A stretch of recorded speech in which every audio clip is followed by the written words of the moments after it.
Então, olá, hoje está aqui conosco a Maria Isabel Leite, nossa amiga, né, de muitos anos, a gente não vai contar quantos. A parte numérica a gente deixa para lá.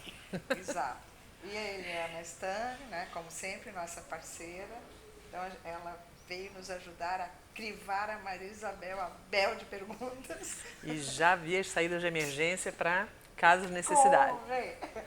Então, eu conheci a Bel na Unesc, né, um tempo atrás. A Bel fazia parte do programa de pós-graduação, mestrado em educação. Na época era só mestrado, né, Bel? Isso. E de lá para cá, ela é nossa parceira em publicações. Tem vários livros organizados que tem a participação da Bel. E agora que ela volta ela é carioca, veio para Santa Catarina, voltou para o Rio de Janeiro e agora volta a Florianópolis, faz um ano, e para nós é ótimo, porque está pertinho, então a gente pode trazer a Bel aqui muitas e muitas vezes. Desde que não sejam para entrevistas assim, tá tudo certo. Então, acho que a gente podia começar, né, Bel, você falando um pouco da tua experiência. A Bel tem uma longa, já há muito tempo, trabalha com a questão da infância, de museus, fez um pós-doc fora também sobre essa questão. Então, acho que seria legal você contar um pouquinho da tua experiência com a infância e com os museus. Tá certo. Bom, a experiência da infância, ela passa profissional e pessoalmente, né? Eu tenho 4 filhas, tenho 4 netos, então isso não deixa de ser uma experiência significativa com a infância. Eu brincava que eu tinha filhos de 4 em 4 anos para ter todas as fases de desenvolvimento em casa, para não ter erro na história, né? Mas, enfim, eu fiz arte e educação, na época, nos ateliês, né? Escolinha de arte e tal. Depois fiz pedagogia na PUC do Rio. Aí eu fiz a primeira especialização em psicopedagogia. Depois eu fiz o mestrado em educação também na PUC do Rio, aí fui para o doutorado na Unicamp e fiz o pós-doc na Roehampton, em Londres, né? Então, assim, academicamente esse foi o caminho. E trabalhei 15 anos diretamente com criança na educação infantil, passei desde auxiliar de turma, diretora de instituição de educação infantil. Depois, que aí eu já com mestrado, eu fui trabalhar na universidade. Então, trabalhei nos cursos de pedagogia e de artes visuais, trabalhei no Rio, na UERJ, na PUC, na Estácio, e daí vim para Santa Catarina, bela e Santa Catarina, e fui para a Unesc, a gente estava abrindo o mestrado lá, estávamos abrindo o PPGE, então ajudei a fazer, né, constituir esse programa, que eu tenho um imenso carinho por eles. Depois me aposentei da universidade, comecei a fazer muito mais, porque eu já fazia paralelamente curso de formação, consultoria e tal, e aí entrei direto nisso, assim, fiz muita consultoria, Unesco, ONU, Ministério da Educação, etc. E achei que tinha me aposentado de novo. Eu falei, não, agora chega, gente, vou cuidar dos netos, vou cuidar de mim, cheio de netinho pequeno e tal. E voltei para a minha e bela Santa Catarina. Mas chega aqui, sei lá o que acontece, que as pessoas começam a chamar e é uma delícia, né? Porque a gente adora o que faz. E aí tá gostoso retomar, assim, de uma forma mais leve, junto de caminhada na praia e tal, intercalando. E aí, Uma Lagoa da Conceição, né? isso, morando na Lagoa, agora a filharada toda vindo para cá, tá sendo bem bom, assim. Então, assim, foi mais ou menos isso, né? O museu entrou na minha vida quando, na época do doutorado, eu fui estudar o que as crianças desenhavam após exposições de arte. Então, era bem uma preocupação com aquela perspectiva da leitura copista, né? Da leitura, a chamada leitura de obra, que era muito reducionista, e aí eu me debrucei sobre esses desenhos. Né? Pois é, me debrucei sobre esses desenhos, e aí entrei, mergulhei, me apaixonei completamente pelos museus. Aí o pós-doc já foi, né, em 7 museus londrinos para poder perceber de que maneira eles favoreciam ou não a apropriação das crianças daquilo que estava ali. E aí na Unesc, uma das coisas que a gente fez foi criar um Museu da Infância. Né? Maravilha. O Museu da Infância querido, e está vivo até hoje, eu fico bem feliz. Nossa, isso... Então, Bel, assim, ouvindo essa tua trajetória toda profissional, me veio uma pergunta. Olha aí, falei que ia começar a ficar difícil o negócio pro meu lado. Não, Acho que vai ser bem fácil de você dizer. Eu acho que é importante você falar nisso, porque eu vejo que às vezes as pessoas que lidam com crianças esquecem disso. E eu queria saber assim, o quanto da menina Bel, das vivências da menina Bel, sustentaram essa tua trajetória, quer dizer, o quanto elas te impulsionaram para esse caminho das crianças. Olha só, se talvez essa pergunta é engraçada, porque uma vez me fizeram uma pergunta parecida e eu dei uma resposta, a pessoa acho que ficou meio decepcionada. A questão é assim, ó, muito do que eu sou hoje em relação à minha defesa de acesso à cultura, eu tenho certeza que veio da menina Bel. Eu tive uma infância privilegiada nesse sentido, de frequentar museus, de frequentar shows, de frequentar teatro. Meus pais gostavam disso e nos possibilitavam isso. E isso foi assim com os meus filhos, e assim com os meus netos, e assim é a minha trajetória de defesa da criança como tendo direito a acesso à cultura. E eu tive o privilégio de ter podido aceder a vários instrumentos de cultura numa idade bem pequena, né? E assim, de levar os meus filhos na Bienal e os guardas ficarem 4, né? Falei assim, minha senhora, mas a senhora veio com 4? Tipo, vai, como é que vai ser isso, né? Vão destruir. Tipo assim, então, e hoje, estamos falando, minhas filhas têm filhos entre 30 e 40 anos, então assim, era uma infância que isso não era como hoje a gente vê as pessoas indo e tal. Então, realmente, isso tem da menina Bel, tá? Agora, a menina Bel, ela foi muito mais estimulada, vamos dizer assim, a fazer outra coisa profissional.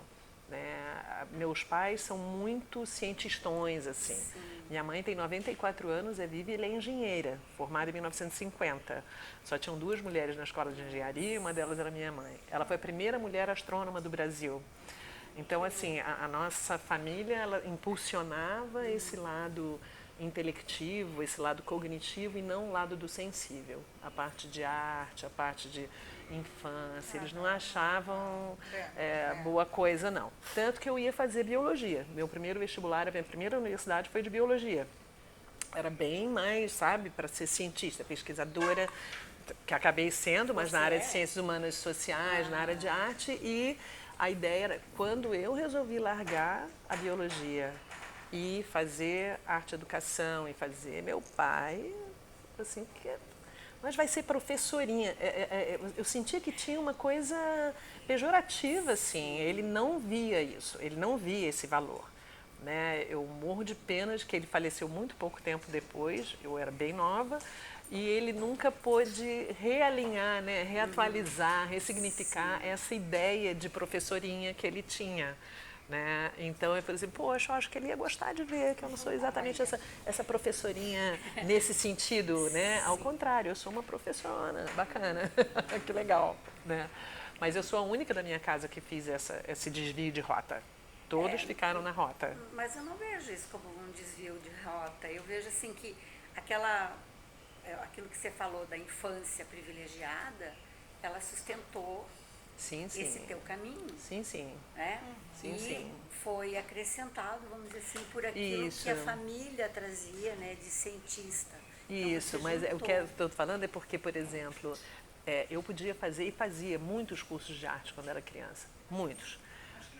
Mas era quase que assim, sabe aquela ideia bem antiga de ocupar a criança para ela não fazer muita bobagem? Nós éramos em 8 em casa. Sim. Então eu imagino 8 numa cidade grande como o Rio, num apartamento. A gente não morava em casa, tem sítio, não, era.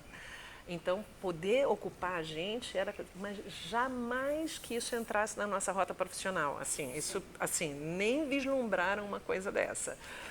Era uma coisa muito assim, tanto que os 4 irmãos homens são engenheiros, sabe? Tem uma coisa assim de que existia uma supervalorização, dessa dimensão mais fechada da ciência exata, da ciência das matemáticas, E eu lembro, depois minha mãe mesmo dizia assim, mas você é tão boa em matemática, por que você vai fazer isso, sabe? Tipo, é um desperdício. Como se não existisse matemática na arte. Isso, mas e como se fosse um certo desperdício, entendeu? Nesse sentido que eu falo do desvio da rota.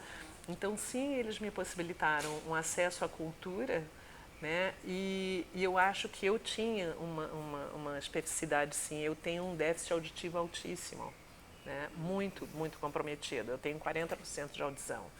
E isso me tornava uma criança muito calma, muito quieta, porque não sabiam que eu tinha déficit auditivo. Então, eu era muito quieta, muito calminha, muito... Então, ficar desenhando, pintando, fazendo escultura, fazendo não sei o quê, era mais interessante para mim do que sair saltitante por aí. Até porque a gente, quando tem essa questão, você tem menos equilíbrio, né? Sempre fui gordinha, meio desengonçada. Então, tem esse lado, assim, né? E foi meio uma surpresa para as pessoas quando eu assumi esse outro lado, né? E a coisa com as crianças também, né? Eu saí tendo um monte de filho. Na minha geração já não se tinha mais tantos filhos assim, né? E querer ter muito filho, e ficar com a criança, e gostar de ficar com criança pequena, isso tudo foi muito estranho. No meu lado, lá da família lá. Mas foi ótimo. Você foi estranha. Então, eu adoro essa estranheza, pessoal. Eu fico bem feliz de ter tido essa estranheza toda. Mas sabe, o que você deixa pra gente é muito bom, essa estranheza. Essa questão do desvio, eu também tive uma experiência bastante semelhante, porque também fui privilegiada com as questões culturais, artísticas, os cursos de desenho, disso, daquilo, nem lembro, um monte. Mas no momento em que eu decidi pela via das artes visuais, por ser professora, impacto. Pois é. Como é assim? coisa. Que desperdício. É um desperdício. E tal, porque eu penso que por muitas gerações, ainda hoje temos resquícios, eu acho. Ainda tem. É aceitável que você tenha contato com as artes e a cultura, é até chique, desde que ela não interfira na tua vida profissional. Aí do chique ela passa a ser uma catástrofe. Né? E eu acho bem importante a gente trazer essas experiências, porque principalmente na graduação, né, às vezes vem para a gente um aluno que, olha, estou aqui, mas eu estou sofrendo, ninguém aceita a minha condição de ser um professor, de estar me formando como professor e tudo. Então, eu acho que, de alguma forma, é responsabilidade nossa quebrar com esse estigma. Né? E olha, não só, porque a gente está falando da parte de arte, mas na pedagogia, gente. É igual. Assim, como assim você escolheu fazer pedagogia? Não tinha outra coisa, não? Não, é porque as pessoas preenchiam as vagas da pedagogia, com quem não passou nas outras coisas, ia para a pedagogia. Então, como que eu saí da biologia e fui escolher fazer pedagogia? Eu que era tão boa na matemática. Então isso era uma surpresa, né? Era um susto, assim, era um desperdício. Esse desperdício está sobrando aqui, né? De forma bem maravilhosa. A gente está bem feliz com esse desperdício todo, né? E Bel, a gente queria também saber um pouquinho, você está lançando um livro agora, né? Que gente curiosa, quer saber tudo da minha vida. Ah, meu Deus do céu. Fazendo a relação da infância com museus. Isso. Como é que foi isso? E é um e-book, né? Nós três aqui não consumidoras de e-book. Né? Vamos aprender a ler em e-book. Isso, mais ou menos isso. Acho que o primeiro e-book que eu estou lendo foi o meu próprio. Então, mas horrível como confessar. É que foi essa experiência? Como é que surgiu essa ideia? Então, como é que está sendo a repercussão desse livro? Essa ideia surgiu... A gente, no final, o nosso Gui vai colocar uma legenda do site, né? Do link, né? Para comprar. Para quem tiver interesse em adquirir o livro da Bel. Então, gente, a história foi assim, há muitos anos atrás, talvez uns 10 anos atrás, eu que sou um estrupício tecnológico, resolvi começar um blog chamado Repensando Museus, porque eu estava fazendo muitas pesquisas de museu na época e tinham histórias que eu achava que tinham que ser contadas, eram histórias incríveis, museus inimagináveis, museus estranhíssimos, e eu gostava... porque aí eu tenho essa coisa, né? Aí a gente não gosta do que todo mundo gosta. A gente gosta daquelas coisas estranhas, das franjas, das bordas, dos avessos, né? Quem gosta de infância, quem gosta de arte, só gosta dos avessos mesmo. Então, eu comecei a pesquisar esses museus que não parecem museus, mas são, ou museus que são museus, mas não parecem. A ideia seria mais ou menos essa. E na época tinha até um professor da Universidade Complutense de Madrid, o Júlio Romero Rodrigues, que estava fazendo o pós-doc dele com a gente, e a gente intitulou essa pesquisa de Museoutros, que são esses outros museus. Enfim, eu estava postando bastante sobre isso no blog e tal. Quando eu aposentei da primeira vez, né, da universidade, eu falei, bom, eu vou me aposentar. Eu estava achando que eu ia fazer unha, cabelo, sabe essas coisas, esses sonhos de consumo, assim, enfim, que continuaram não acontecendo. Mas aí eu peguei o blog e dei para a Adriana Ganser, que foi me orientando, e junto da Ariane, a Zambuja, que também tinha trabalhado no Museu da Infância. E pronto, elas iam tocar o blog, papapá. Depois a Ariane até saiu dessa parceria e foi tocar. Aí um dia a Ariane me fica, mas a gente não pode desperdiçar, tem posts incríveis ali, lá. Eu falei, olha, faz o seguinte, organiza um livro, o livro é teu. Organiza, se vira, vou ficar super feliz, desde que eu não preciso fazer nada, tipo, preguiçosa com essa coisa, não quero saber. Tá bom. Aí ela começou, selecionou que artigos que iam entrar, mexeu e tal. E nisso ela passou para um outro trabalho, foi fazer um negócio, começou a ficar sem tempo e largou para lá. Com essa minha volta dos mortos-vivos, né, eu reencontrei aqui em Santa Catarina uma outra ex-orientanda, né, minha, e a Andressa Silva, e ela tinha lançado um maravilhoso e-book de experiências de criança com arte e tal, de criança pequenininha, e ela falando que ela tinha tido uma experiência tão intensa em lançar esse e-book que ela abriu uma editora. Ela estava abrindo uma editora, o Livreiro das Rosas. E eu falei, olha, a Ariane está com um livro que está organizando, você com a editora, porque não juntam o útil com o agradável e a gente fica sendo a sua cobaia. Nós somos o primeiro livro dela, da editora dela. E assim foi. Então, na verdade, eu escrevi os artigos, obviamente, mas eu não fiz mais nada além de escrever os artigos, porque quem resolveu toda a parte chata ficou com a Ariane e com a Andressa, né? Graças a Deus existem as Arianes e as Andressas na nossa vida. O Júlio acabou fazendo um prefácio maravilhoso. Então eu costumo dizer o seguinte, se você comprar esse livro achando que você vai ler uma coisa séria, assim, uma reflexão séria sobre museus, lê só o prefácio. O prefácio do Júlio está incrível, incrível. Eu falei, pô, ele fez um prefácio que não é para ler. Se você quer ler sobre museus, sobre criança, de uma forma assim, se divertindo, né? Achando cada coisa mais louca, aí você lê o resto do livro e não lê o prefácio. Porque senão você vai dizer, gente, que prefácio é esse? Tá? Mas é bem isso assim.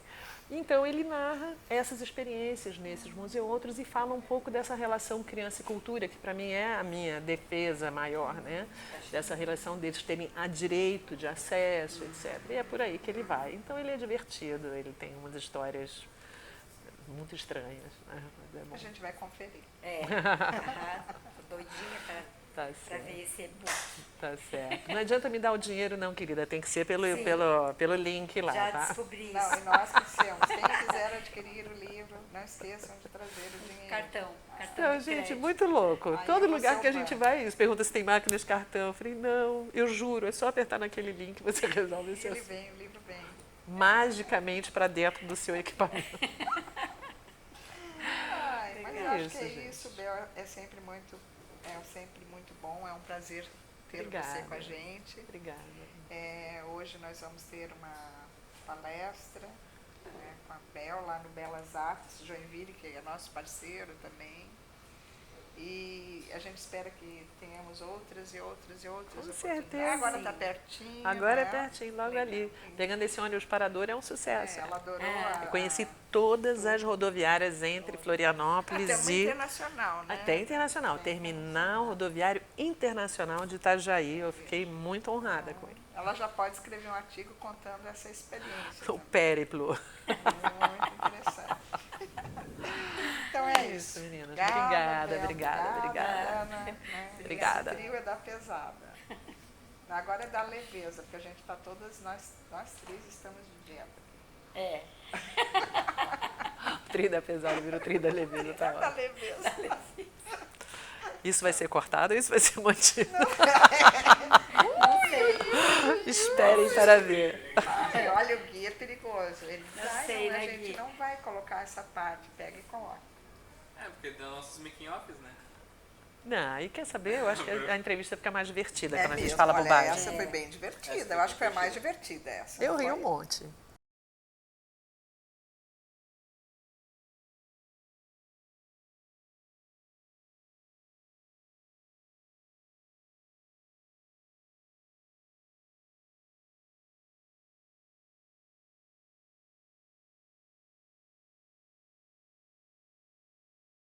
Tava tudo bem. Que qualquer coisa eu ia fugir mesmo. Deu exatamente 20 minutos.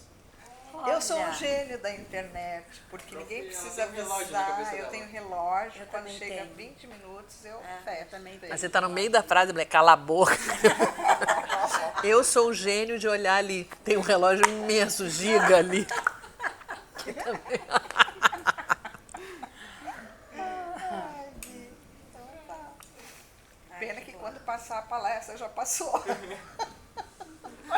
É, você falando. Eu cá comigo assim, ela disse Você que é editar ia durar uns 15 dias. Tudo bem.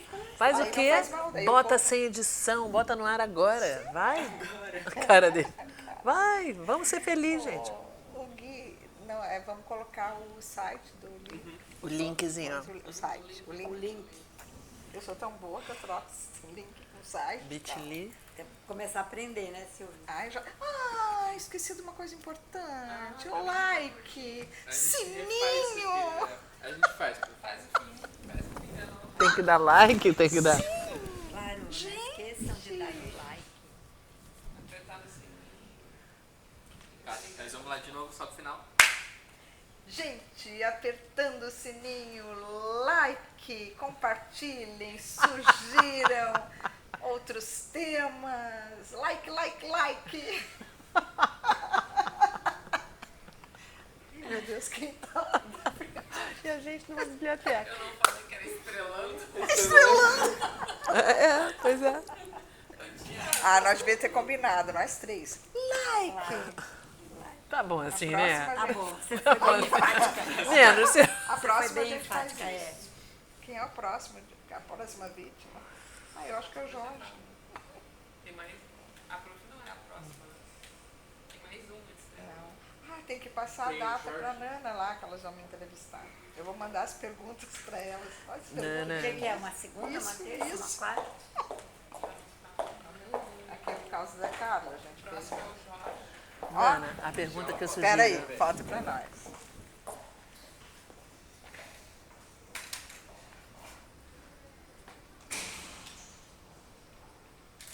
Ai. Deixa eu ver se a foto ficou escura pra gente. Não. Não pode dar nenhum probleminha. Nem muito clara, nem muito escura. Tem que testar a luz aqui primeiro. Deu? Deu, mas vou tirar mais um mais de perto. Isso. De perto. Depois de uma idade não se tira nada de perto, amigo. Eita, chegou a falhar. É. Ó.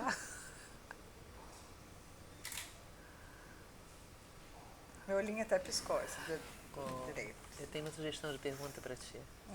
Fala assim, Silvia, ela não está ouvindo. Assim, Pra mim? Silvia, eu queria que você explicasse o ditado.